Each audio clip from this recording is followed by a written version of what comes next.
coisa boa. O Maia também, nos últimos tempos, tem comparecido aqui, o que nos deixa extremamente lisonjeados, porque a gente sabe o quanto a tua agenda é corrida e de pronto, a gente manda o convite e tu está sempre disposto, cara. Muito obrigado mesmo, tá? Pela tua disposição aí. A gente sabe que é obrigação prestar boas informações para a sociedade, mas também a gente sabe que isso requer viagem, requer esforço, enfim. Tá? Muito obrigado, de verdade. Eu aproveito a deixa para agradecer o convite. Boa tarde a todas, a todos.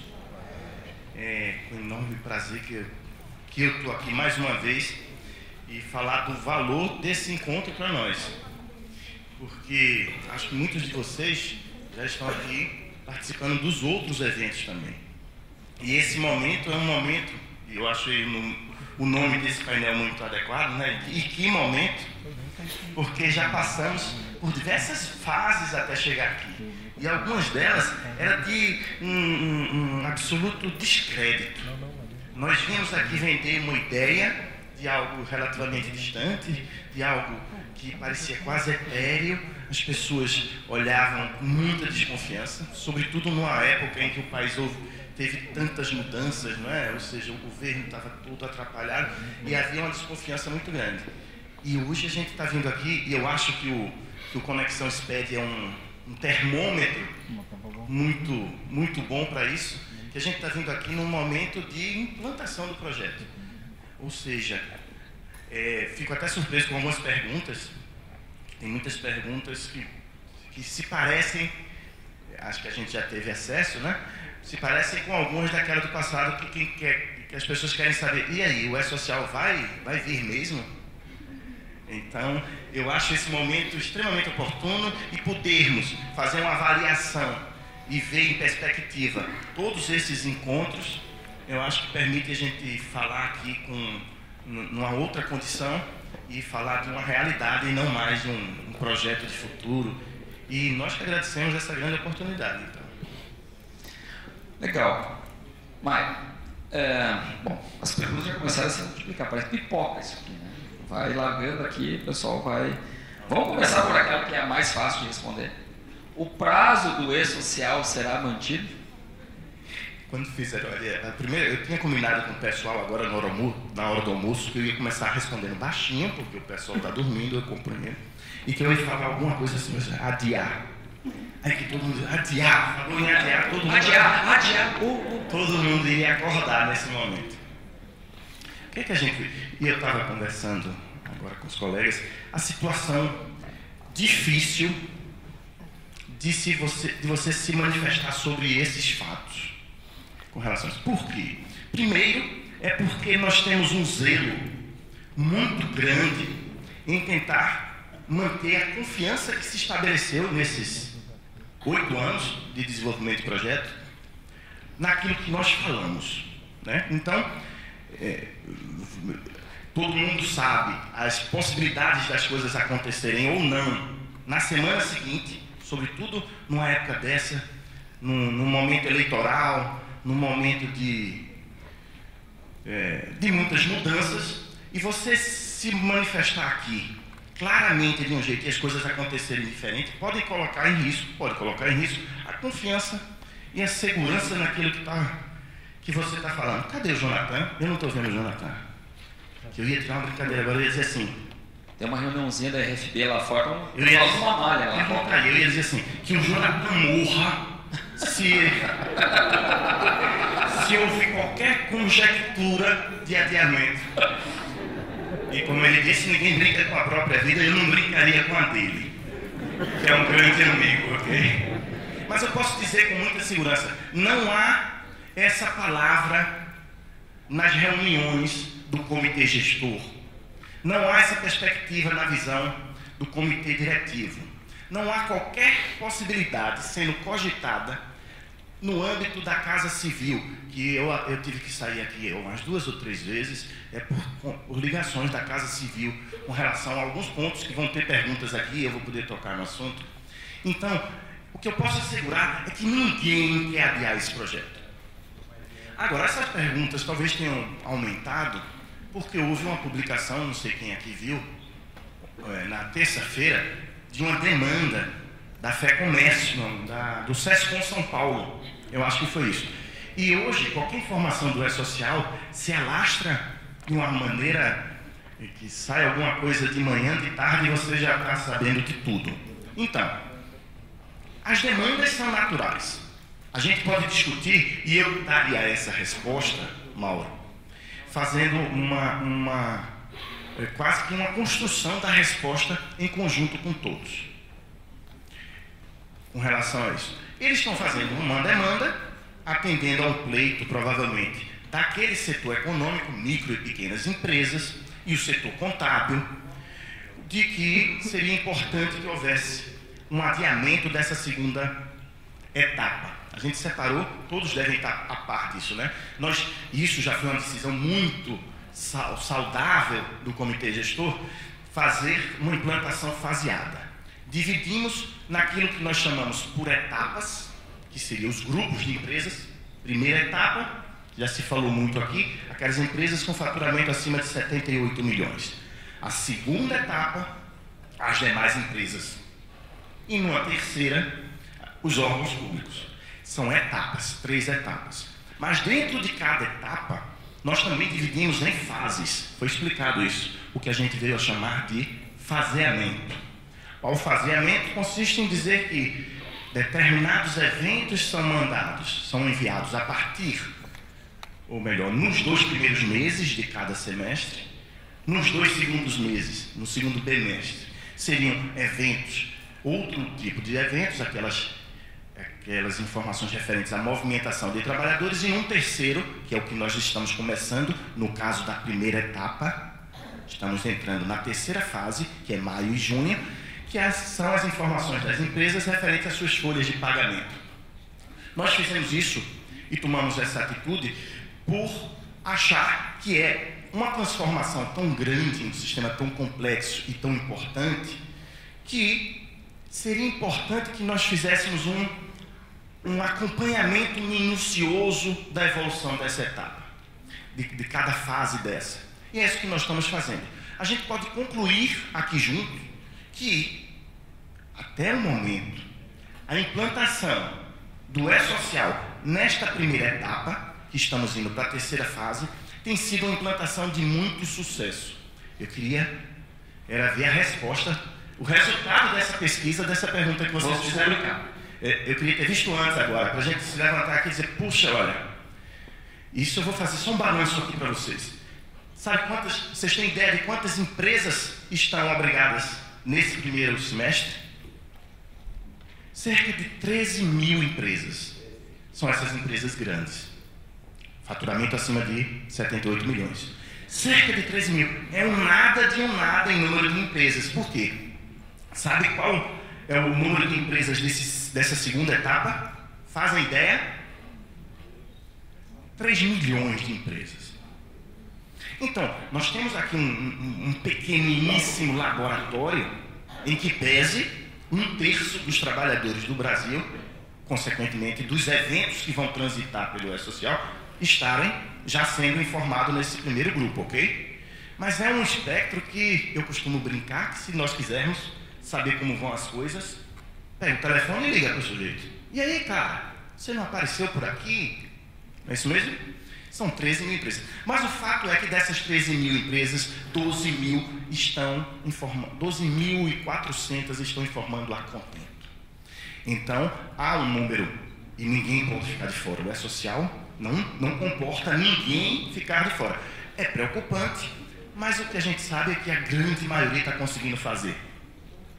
E nós sabemos que é porque foi feito dessa maneira, digamos assim, o faseamento dessa maneira mais segura. Ingresso paulatino das empresas. Sendo assim, se coloquem na nossa situação e na de vocês.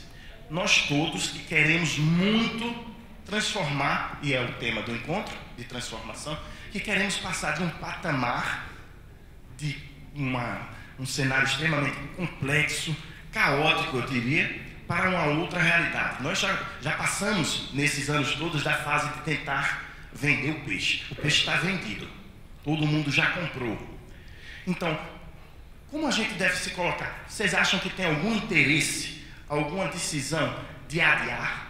Sobretudo sabendo que também haverá esse faseamento na segunda etapa, será por partes, e as empresas vão poder fazer isso, e a gente vai poder acompanhar de perto se as coisas estão funcionando, como estamos conseguindo nessa primeira etapa. Então, a resposta nossa, acreditem, não há interesse, não há nenhuma conjectura, ninguém está cogitando adiar. Essa é a resposta.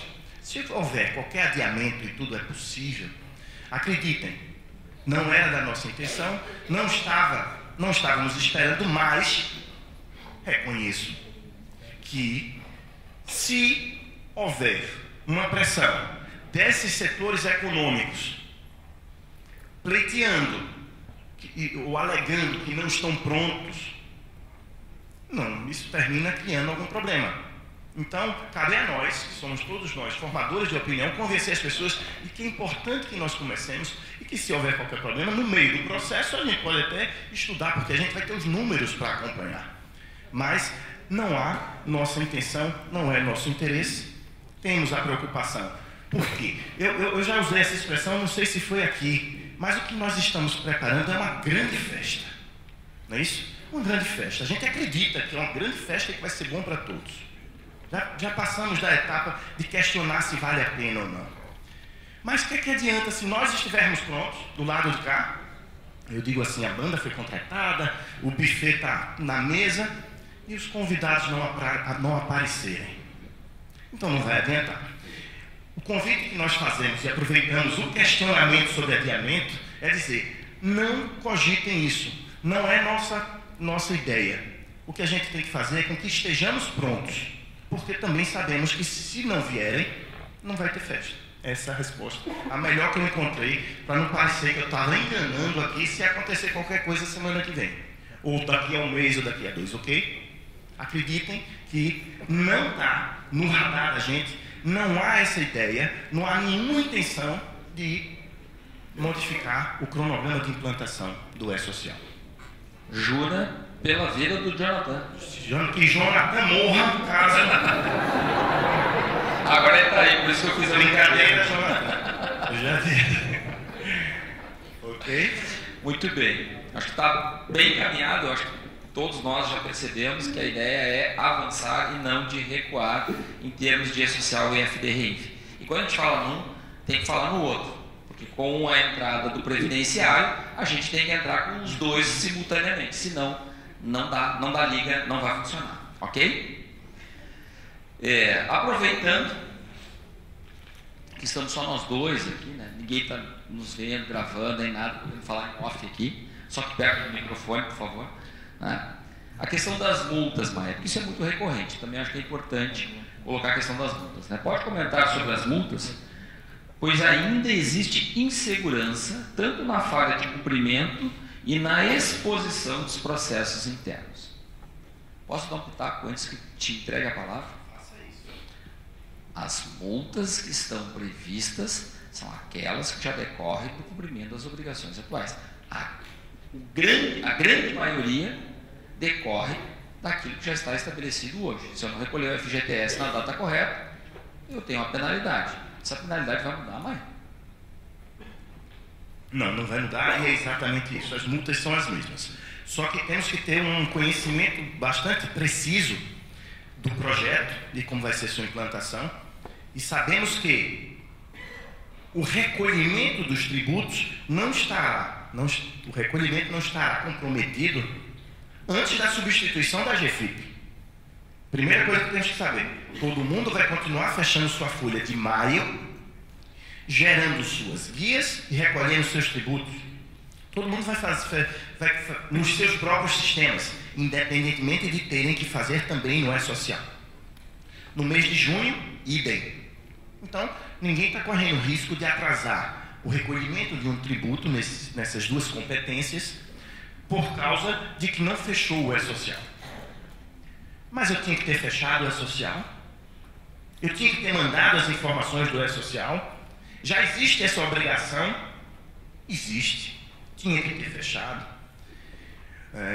Muitas vezes as pessoas falam que devia ser facultativo, ou não era, como é que dizem, que não tivesse penalidade nesse período. Há um pleito recorrente das empresas em que nós publicássemos uma nota, nem que fosse num portal, dizendo, olha, esse período é período, a gente chama lá no Nordeste, café com leite, é de brincadeirinha, ninguém tem a obrigação. Não existe isso. Então, existem as obrigações, foram instituídas pelas autoridades competentes para que aqueles determinados tipos de eventos, naqueles determinados momentos, fossem enviados naqueles prazos. Então, a rigor, todo mundo tem essas obrigações. Quem não estiver cumprindo está incorrendo numa infração administrativa. A rigor é isso. Vocês estão vendo alguém já foi multado aqui por alguma coisa disso? Vocês veem alguma intenção, seja da Receita, seja do Ministério do Trabalho, em autuar alguém ou despender alguma campanha de fiscalização para alcançar isso? Não é nossa intenção. Todas as perguntas de multa, normalmente eu escapo pela tangente, vocês já viram. Porque não é nosso espírito, ninguém está preocupado com isso. Nós sabemos com que estamos mexendo, o tamanho da coisa, sabemos o quanto também tem as fragilidades do nosso lado, o quanto a gente também tem tido que se adaptar a tudo isso, ou quantas vezes nós já temos causas a algum atraso, porque os problemas vão aparecendo e a gente vai resolvendo pontualmente naquele momento. Então, não há intenção de adiar. Também não vamos atender ao pleito recorrente de que nós escrevamos lá no portal, tá? Com relação a esse passado, não tem nada. Porque se eu colocar isso, e eu brinco sempre com o meu colega da Paraíba, um excelente fiscal, só que ele gosta de autuar de uma maneira assustadora, ele atua por qualquer coisa. Não vai ser Maia escrevendo lá no portal do E-Social de que, olha, isso não é infração. O meu colega vai achar graça, ele vai continuar autuando se ele quiser fazer isso. Não temos essa competência. Então nós já convencemos ao próprio, e vocês conhecem que eu já falei várias vezes o quanto esse projeto é um projeto de construção coletiva e há a participação efetiva de todos vocês. Quem aqui participar, fizer parte de alguma categoria econômica, é responsável pela proposta que vingou e que está sendo implantada no E-Social. Por quê? Porque participam, e você sabe melhor que ninguém, todas as confederações, o GT confederativo participa ativamente. E é esse GT que nos demanda para que nós publiquemos. Não, Maia, mas para nós é importante que vocês... O comitê gestor publicando ali já é muito importante. Digo, nós não podemos fazer isso. E nós já o convencemos que não somos nós as autoridades competentes a eximir ou exonerar de qualquer autuação vocês por qualquer descumprimento.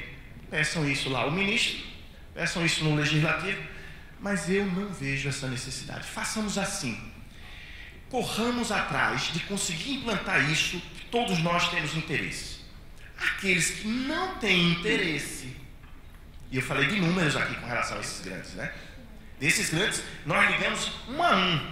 Desses 400 que não vieram para a festa. 1 a 1. Alguém não precisa levantar a mão, pode ser que tenha alguém que está aqui. E perguntamos, e aí cara, por que você não veio? Está todo mundo chegando aqui. Dos 13 mil, 12 mil e poucos vieram, cadê você? Reforçando o convite. Tentando induzir que o convite... Educadamente. E eles disseram, não, a gente não estava pronto mesmo. Não nos cuidamos, nós apostamos. Na verdade, eles apostaram que isso não iria para frente. Ou que coisa... Mas ainda é tempo. Então se arrumem, compra um terno na esquina. Se você... Toma um banho, bota um perfume cheiroso, uma lavanda e venha para a festa, porque daqui a pouco vamos sentir uma falta. E quando vocês falam aqui... Quando se fala aqui... É que não é para ficar ninguém de fora da festa, né? Não tem outro lugar para ficar, tem que ficar na festa. E quando a gente fala, e vocês falaram aqui dos sistemas que foram implantados com os estados e municípios, e dali há uma importância muito grande em se convencer as pessoas, fazê-las, esses entes públicos, verem o quanto aquilo é bom para o país e importante. mas é um processo de adesão. Eles aderem ou não. Por isso que muitas vezes eu vejo a expressão. Eu não sei se vocês já viram, né? A reportagem diz, a partir do segundo semestre as empresas menores vão aderir ao E-Social. Não é adesão, gente. Isso é um eufemismo. Todo mundo vai ter que vir para o E-Social. O que vai acontecer, o que pode acontecer ou não, são que aquelas pessoas que não se prepararam convençam suas instituições, suas representações, a persuadirem de forma efusiva as instâncias estratégicas para adiar. Eu pergunto, cara, de quem é esse interesse? Nosso não é, do Estado. Do trabalhador não é. Das empresas não é. Eu pergunto por que a gente faz isso? Ao contrário, temos que fazer um exercício, isso, cada um de vocês, como multiplicador, como formador de opinião, como junto às suas representações, convencer, se for preciso, mergulhem, se aprofundem no projeto para se verem nele, ou verem se tem interesse mesmo ou não. Isso é só o Big Brother que vai me criar um monte de problema. Não, vejam lá se tem interesse. Qual é o projeto? O projeto é fazer isso, isso, isso, e deixar de fazer isso, isso, isso, isso. Eu tenho interesse. Então, se nós virmos e nos virmos no projeto, nós podemos convencer as pessoas a virem, mesmo não estando prontos, para se aprontarem, pelo menos. É isso que a gente espera que as pessoas vejam, e há um exercício grande de convencimento para que as pessoas venham e saibam com que estão lidando, porque eu acho que é um interesse de todos, não é um interesse só do Estado, a implantação com sucesso de um projeto dessa magnitude, ok? Exatamente, o projeto é muito grande, então a estratégia de ser faseado, foi quando que vocês decidiram isso, Maia? Foi fevereiro do ano passado, por aí, né? Foi março. A gente pegou isso uma briga forte. Eu estou contando aqui, eu estou felicíssimo com a chegada do Ederley, cadê ele? Eu estou vendo ele? Do Éder da Receita, que está se juntando. Na reunião, eles estão fazendo parte. Chegou aqui agora. Isso é mais uma grande aquisição. Nós tivemos primeiro o Daniel Belmiro, a quem eu faço minhas reverências, fez um trabalho excelente. Depois o Clóvis, que quando ele fez esse vídeo aqui, eu mandei um zap para ele para perguntar onde ele comprou aquele batom bonito. Vocês viram que ele estava com uma boca bem vermelha? E ele, como um bom gaúcho, me disse, isso é coisa de macho, Zé. Maia. Eu uso mais do que eu posso. Exato. Eu me garanto. Mas que fez um trabalho excelente. Aliás, isso é uma característica do pessoal da Receita, esse quadro extremamente qualificado, e que agora chega o Ederley e que vem fazer parte disso aqui. Mas o fato é que quando havia um prazo para a implantação, e o prazo era janeiro de 2017, esse que nós estamos vivendo, lá para os idos de março, abril do ano passado, nós tivemos... Janeiro de 18. Desculpa, janeiro de 18, corrigindo, janeiro de 18. E era Big Bang, todo mundo. Seria Big Bang, não seria todo mundo. Todo mundo não, não seria todo mundo, seria por etapas, porém, já se cogitava ser por etapas. Mas que seria tudo. Ou seja, em janeiro, o neguinho ia ter que fazer desde informar o S1000 até fechar a folha. E houve uma resistência, justo pela natureza da Receita. A Receita tem vamos dizer assim, uma diretriz, uma premissa admirável, em muito sentido, que é, nós não adiamos. Acabamos com essa cultura de marcar uma data e não entregarmos naquela data. A gente vai fazer naquela data de toda forma. E queriam fazer de todo jeito. Houve um trabalho, e aí eu acredito muito ao próprio GT Confederativo, eu estou dizendo, as confederações das quais vocês fazem parte, conquistaram conosco. Isso depois de 2 a 3 meses de discussão na Casa Civil, nos convencemos de que essa era a melhor forma. E eu ainda dei aquela leitura para salvar, poder amolecer um pouco lá o Rachid. Isso não é adiamento. A gente vai começar em janeiro de 2018. E começou. Ah, mas não foi com tudo. Isso é um detalhe, a gente não está falando. Não foi nenhum adiamento, mas foi uma forma mais inteligente e controlada de nós fazermos a implantação de algo dessa dimensão. É isso que a gente concluiu ali e fez a mudança, fez a publicação do cronograma explicando como seria esse faseamento. E se mostrou, tem se mostrado até hoje, extremamente razoável. As coisas estão funcionando. O que a gente pode na medida, claro, são 13 mil, não são 3 milhões. Na medida que nós formos passando de passo, eu costumo dizer que a gente dá um passo, nesse modelo de faseamento, a gente só tira um pé quando o outro já chegou lá. E a gente passa para o outro. Isso nos faz poder controlar isso e não incorrer em grandes erros. A gente acredita que vai poder fazer essa implantação também para os 3 milhões e fazer de maneira controlada, sem grandes riscos. E é o único jeito, no meu ponto de vista, de fazermos isso funcionar. No dia da reunião onde foi anunciado, a gente até gravou, lembra? Fizemos uma coluna ao vivo para a TV Classe Contábil no hotel lá em Brasília. Por isso que eu me lembrava que era algo tipo verão, assim. Mas, Maia, a gente está falando aqui das 3 mil empresas que vão... das 13 mil que estão entrando agora, que já entraram e estão entrando, né, que estão entrando no faseamento, né? Então, estão mandando hoje contratações, vão mandar folha e tudo mais. Essas empresas, elas têm já geraram vamos dizer assim, um backlog do projeto, já geraram um conhecimento sobre esse projeto, de algumas coisas que passaram, né? Ou seja, que elas passaram, que elas transitaram, que elas tiveram que ultrapassar, né? Apareceu alguma coisa assim que chamou a atenção para vocês dentro do GT, não? Dentro do comitê, desculpa. Houve várias, Mauro. Houve várias coisas que nos acenderam a luz amarela. Uma é a própria comunicação do projeto. Estamos startando aí um processo, inclusive, de publicidade, sobretudo preocupado com esse segundo grupo. O alcance nesse primeiro grupo nos fez ver o quanto é importante essa comunicação para o segundo. Para ligar para 400 a gente consegue fazer, para ligar para 1 milhão danou-se. Não vai. Então, esse é um ponto. Estamos atacando. Vamos atacar de maneira mais, eu diria até profissional.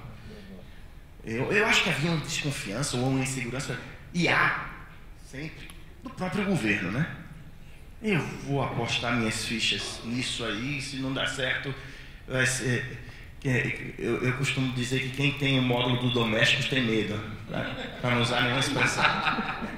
Quem tem aquela experiência, né? Então, há um cuidado quanto a isso. Mas foi o primeiro ponto, é a comunicação.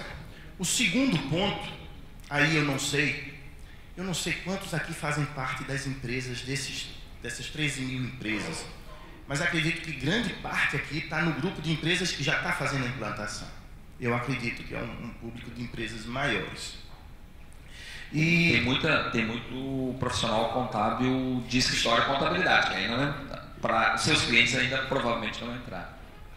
Eu acho que eu estou dizendo no nosso público aqui, também tem bastante gente dos escritórios também. Mas então, a comunicação era o primeiro ponto, mas o segundo, e essas empresas talvez saibam, é com relação ao suporte.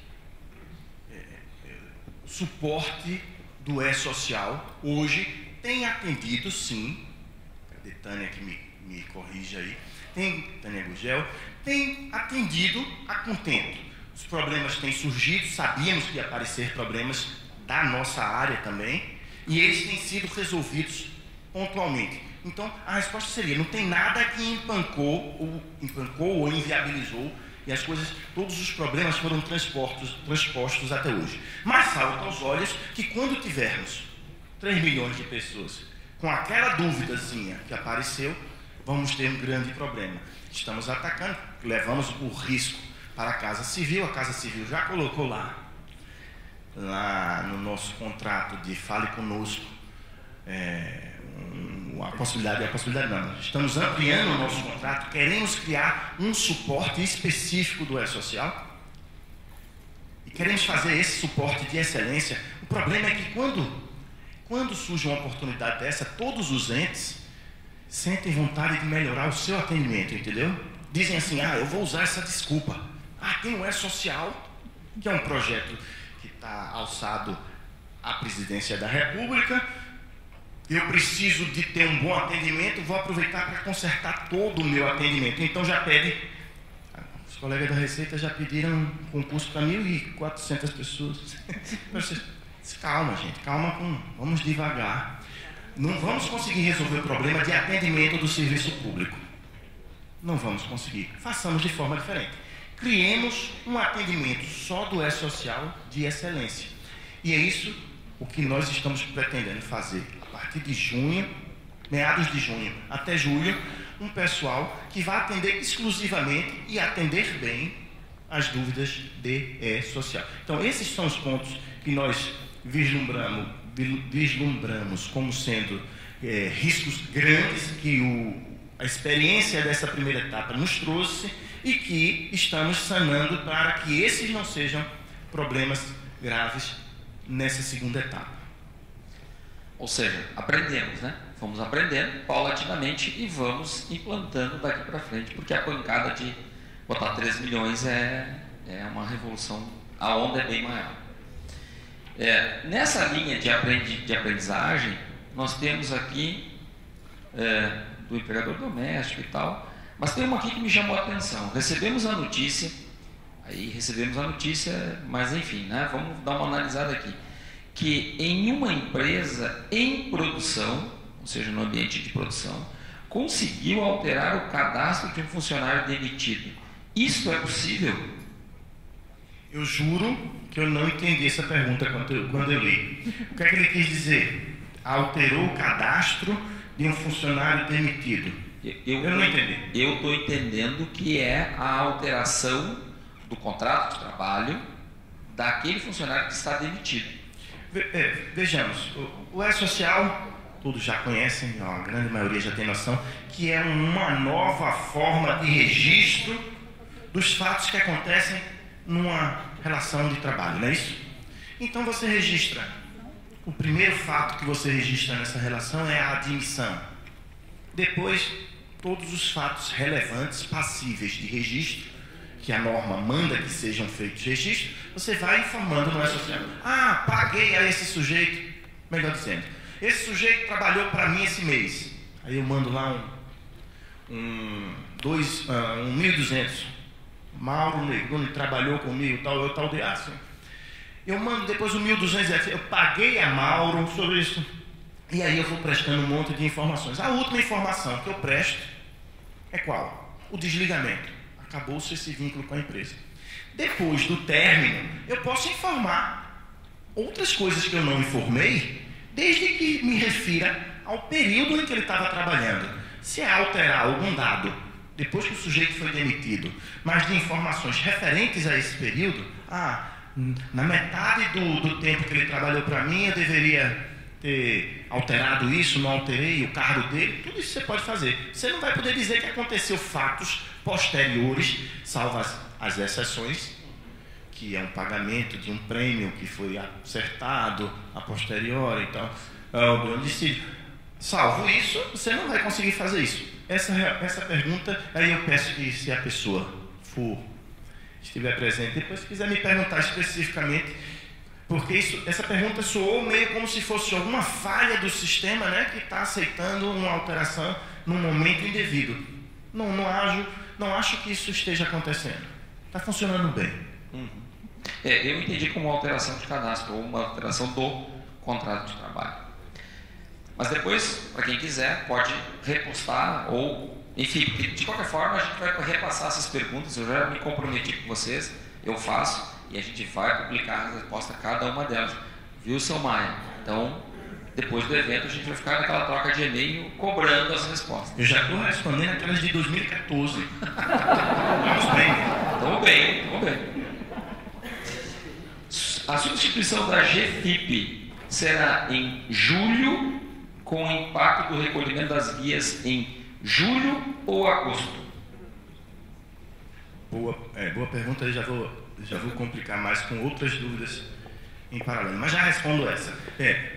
A competência de julho vai ter que ser prestada ao E-Social, assim como maio e a de junho. Em julho, você vai informar toda a sua folha de pagamento e vai ter que fechar a folha de pagamento da competência julho, até o final lá do mês de julho, vai fechar. Quando você fechar, você vai ficar pronto ou pronta para ir à ADCTF Web, gerar sua guia de recolhimento referente à competência julho, cujo vencimento vai ser no dia 20 de agosto.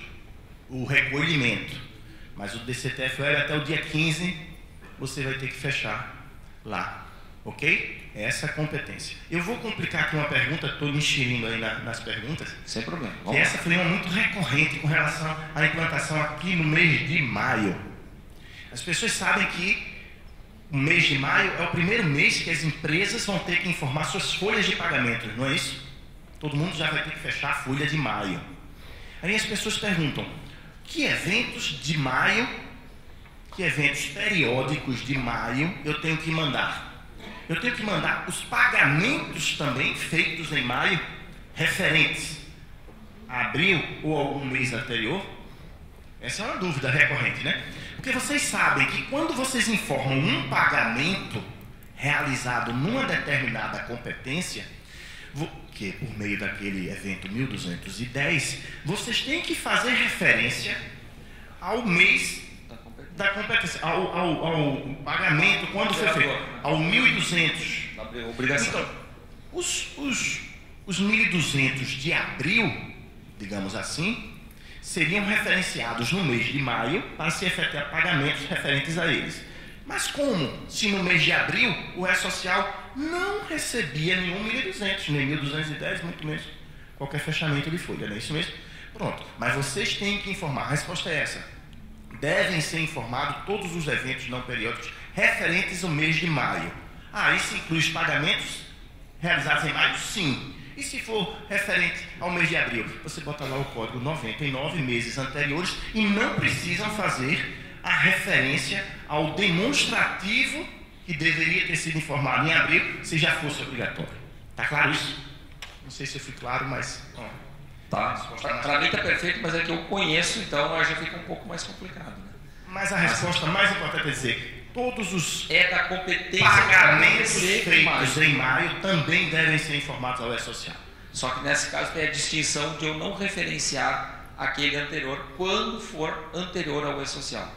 Ou seja, continua valendo aquela máxima que a gente sempre disse, que aquilo que começa com o E-Social não se vincula com aquilo que está lá na CFIP. Então, aquilo que é até abril é CFIP, certo? Claro que vai ter um período de transição em que estarão nos dois, né? Mas aquilo que está valendo como CFIP, recolhe o CFIP e tudo mais, se tiver que retificar, retifica a CFIP. E tudo que tiver a partir do E-Social, começa com o E-Social a vida nova. Perfeito, doutor Maio? Perfeito. Muito bem. Uma empresa que também é boazinha. Uma empresa sem movimento, que não possui, se é sem movimento é porque ela não possui funcionários e prolabore, ou seja, não tem ninguém que trabalha naquela empresa. Está também obrigada ao E-Social? Posso começar a responder? Pode responder tudo. Essa é facilzinha, eu sei. Deixa para mim. A primeira pergunta é a seguinte: ela está enquadrada em qual faseamento? Para a gente saber se ela está enquadrada no primeiro, agora, é porque ela tem receita acima de 78 milhões. E pelo jeito ela tem receita de 78 milhões e ninguém trabalha na empresa, porque não tem funcionário e nem prolabora. Então é uma empresa que não tem gente. Tá bom. Nem contrata ninguém, nem nada. Então é uma empresa que tem receita, não. Se for agora. Se for depois, bom, pode ser que ela tenha uma receita mínima. Mas o fato é o seguinte: se ela estiver obrigada, por força de 78 milhões em 2016, ela de qualquer forma tem que mandar o evento de cadastramento dela, que é o S1000. Isso ela tem que fazer no prazo. Se ela não tiver movimento, ela também tem que fechar o primeiro mês dizendo: eu tenho 0 aqui para fazer. Então eu vou abrir e vou fechar. Quando? De maio. Em junho, tem movimento? Não. Precisa fazer alguma coisa? Nada. E assim eu vou. Até que eu tenha, opa, em outubro eu contratei um profissional. Beleza, o que eu preciso fazer? Manda a contratação da criatura, manda o 1.200, se for o caso, já com pagamento, ou manda o 1.210 quando pagar e assim por diante. Beleza? Só tem que fazer isso. Quando cessa, informa que ali parou. Isso vale também para a FDRIF, é a mesma coisa. Quando cessou o movimento, diz que naquele movimento ficou sem dali para frente. Ou seja, aquele não teve movimento. Se dali para frente, como a gente não tem bola de cristal, não trabalhamos ainda com bola de cristal, a gente não sabe se no próximo mês vai ter ou não movimento, no outro vai ter. Então diz que cessou ali e até que tenha movimento, não manda nada. Quando tiver, manda normalmente. Ok? Perfeito. O que eu não lembro agora, me deu um lapso. No E-Social, a gente tem que mandar em janeiro, como na FDRIF, tem, né? Que mandar aquele evento dizendo que não tem nada em janeiro sempre. É isso? É isso. Por enquanto é isso. É? Na verdade, é isso mesmo. Mauro explicou com precisão. Você vai informando enquanto tem. No primeiro mês que não tem, você diz que não tem, depois não precisa informar mais. Exceto no mês de janeiro do ano seguinte, você deveria mandar lá no 1299, dizer, ó, estou fechando minha folha, mas eu não tive ninguém.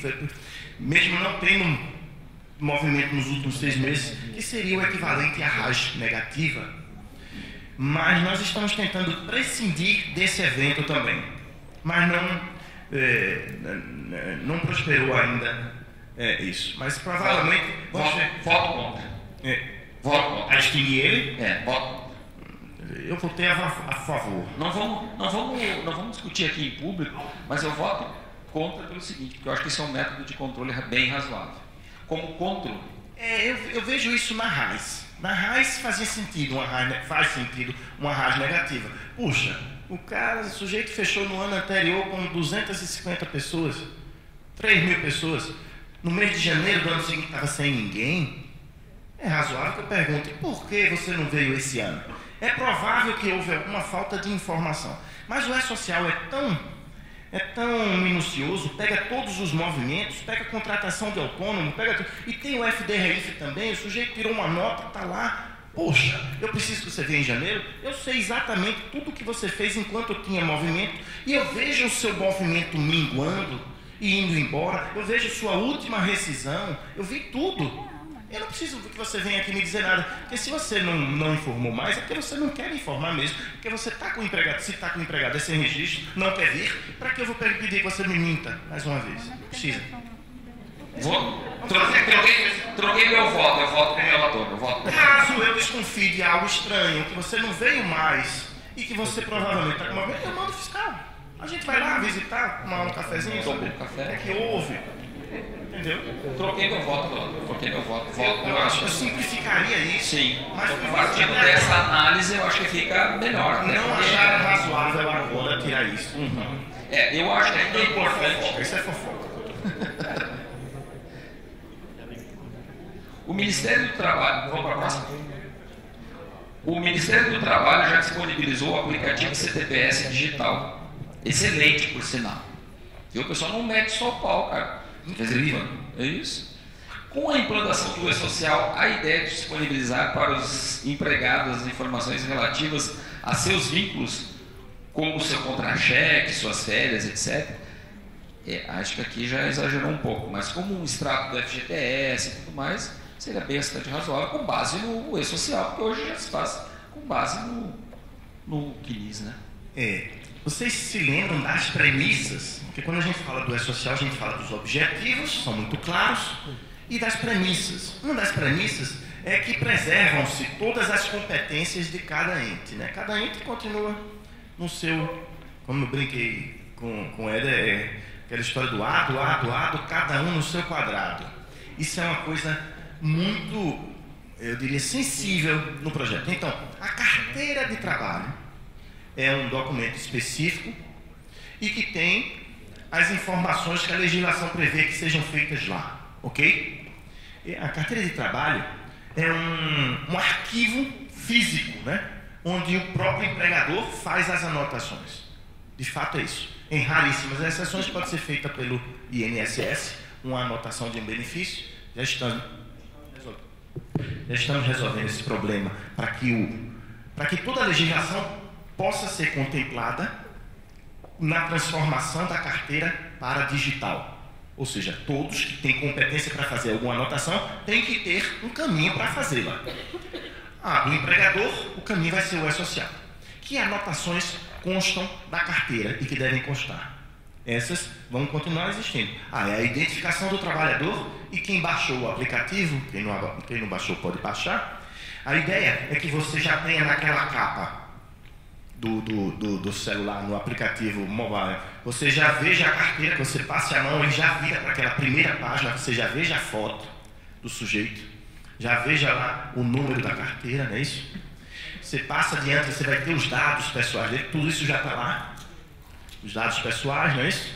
E depois, quem conhece a carteira de trabalho, você vira virando, aparecem os contratos de trabalho, não é isso? Os vínculos. Esses a gente já tem lá, quando você faz sua carteira, os vínculos que estavam ou estão no CNIS. Então, isso a gente já construiu. Mas tem outras anotações que podem ser feitas na carteira, que hoje podem ser feitas a pedido do trabalhador, por exemplo, o salário, um aumento de salário. Então, nós entendemos que vai ser o caminho para que nós coloquemos lá o acesso do empregado aos dados dele que o empregador prestou por meio do E-Social. Então, é isso mesmo, vão ficar lá todas as informações que ele tem direito de ter sobre ele, que foram prestadas sobre o vínculo que ele tem, assim como na carteira de trabalho, para que ele não precise pegar o documento, ir lá no departamento pessoal e dizer, por favor, doutor Mauro, anote aqui isso, ok? Então, a carteira de trabalho digital visa a substituir a carteira em papel e vai ter todas as anotações, e essas anotações feitas pelo empregador, vai ser feita pelo empregador por meio do E-Social e vão bater lá na carteira do sujeito. Vai inverter a lógica, então. Porque hoje eu pego a carteira, levo para o empregador para ele fazer a anotação. Agora não, ele faz a anotação e eu verifico, ou consulto, ou uso o dado que ele prestou. Da mesma forma, o que a gente está fazendo é simplificar a vida do empregador. Hoje o empregador tem que, ao contratar um trabalhador, ele tem que anotar todos os dados do contrato de trabalho, assim como os dados pessoais, num livro de registro. Primeiro trabalho dele. Esse livro de registro vai ser extinto, porque na verdade ele está sendo substituído. O envio do evento à admissão, que terá efeito constitutivo. Você está fazendo o registro ao enviar o evento à admissão. Eu não mandei o evento à admissão? O trabalhador está sem registro. Mas eu anotei no papel, eu fiz não. O registro se dará por meio desse envio. Da mesma forma, logo depois o trabalhador não. O empregador tem que fazer um traslado de algumas informações do livro de registro. O registro é o livro. E esse tem que ser prévio ao início do trabalho. Porém, o empregador tem 48 horas para trasladar alguns dados do livro de registro para a carteira. Pois bem, quando ele fez o evento, a admissão e enviou, ele já está fazendo a anotação no livro, ele já está fazendo a anotação na carteira, ele já está cumprindo com as obrigações num único ato, que foi o de enviar o evento à admissão. Já informou a RAIS e já informou o CAGED.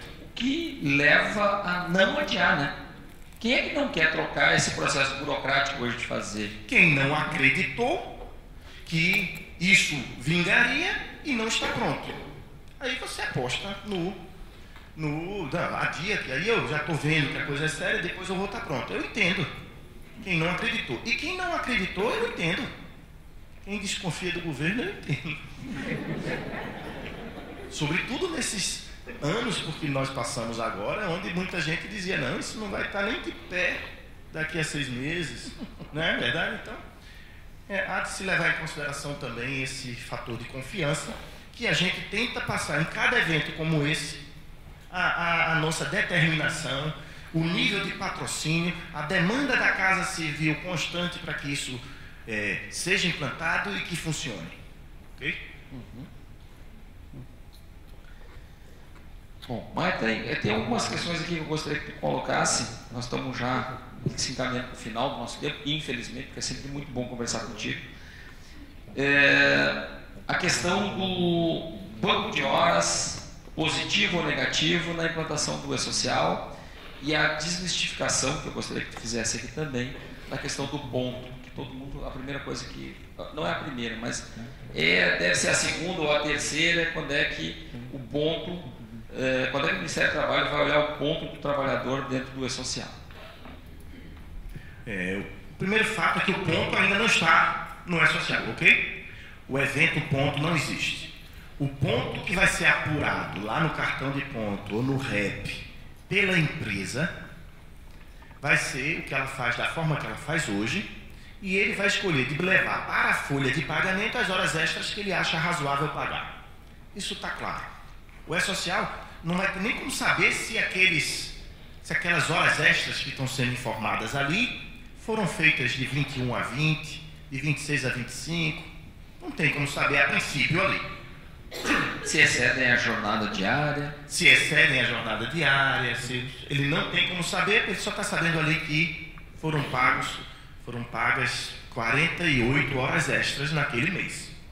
Foi o que foi colocado como sendo devido, ok? Isso aí. Então, se o ponto vem depois, vai ser um outro momento. Nós, para minha grande surpresa, já foi demandado diversas vezes por entidades empresariais para que levassem o ponto para o E-Social. Você acredita? Cito aqui de forma aberta, porque foi numa audiência pública na Câmara dos Deputados, a CNA, dizendo: nós temos interesse sim, nós queremos, ali é um meio de guarda seguro, de meio de prova seguro, de que o ponto esteja lá. Puxa, vamos pensar nisso, vocês estão demandando, eu acho ótimo. Mas hoje não está. Respondida a pergunta com relação à pontuação. A sua pergunta foi com a do ouvinte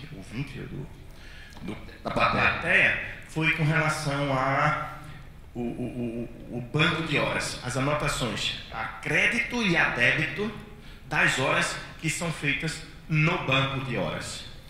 Realmente foi criado nessa nova versão, na versão desde a 2.4, um mecanismo para que nós saibamos qual o saldo e qual a movimentação das horas extras daquele trabalhador naquele banco de horas. Ou seja, se é o primeiro ano aí, o primeiro mês de implantação do E-Social, com relação aos eventos periódicos, maio, você vai informar lá: Mauro é o meu funcionário aqui, e no mês de maio ele está com crédito, vamos dizer assim, ele está credor frente à empresa em 30 horas extras. Tudo bem.